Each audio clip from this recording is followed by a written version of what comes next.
এখানে নিয়ে নিলাম পাউরুটি। এখানে 6 পিসের মতো নিয়েছি, কারণ এই পিসগুলি ছোট ছোট, এই জন্য 6 পিস নিয়েছি। বড় পিস হইলে 4 পিস নিলেই হইব।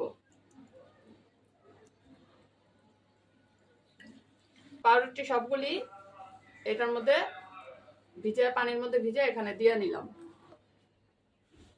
1 মুঠ পেঁয়াজ, আর এখানে গাজর নিয়েছি, আর এখানে হলো পেঁয়াজ পাতা কেটে নিয়েছি। এখন এগুলিও দিয়ে দিব এখানে। কাঁচামরিচ কুচি, ধনিয়া পাতা কুচি, চিলি ফ্লেক্স, সামান্য ধনিয়ার গুঁড়া, ভাজা জিরার গুঁড়া, একটু গরম মশলা গুঁড়া, বিট লবণ, সাদা লবণ। এখন সবগুলি একসাথে ভালো করে মাখিয়ে নিব। তো মাখিয়ে নিয়েছি। ভাজার জন্য একটা ব্যাটার তৈরি করতে হবে, ওটা আমি এখন তৈরি করে নিব। এটা হয়ে গেছে।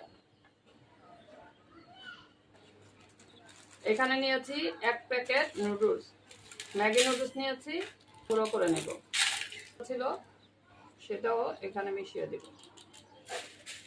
আমি এই যে একটা কাটলেট নিলাম, আর এই যে এই ব্যাটারের মধ্যে দিয়ে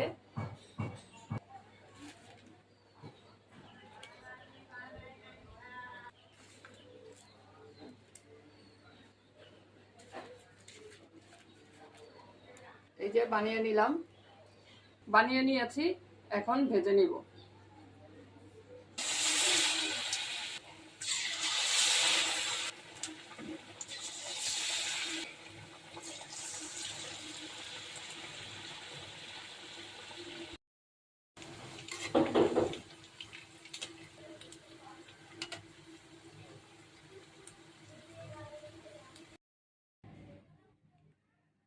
আর বড়রাও খুব পছন্দ করবে।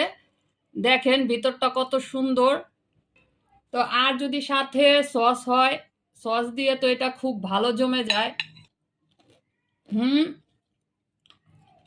খুব মজা হয়েছে। আপনারা এরকম পাকোড়া বাসায় তৈরি করে খাবেন।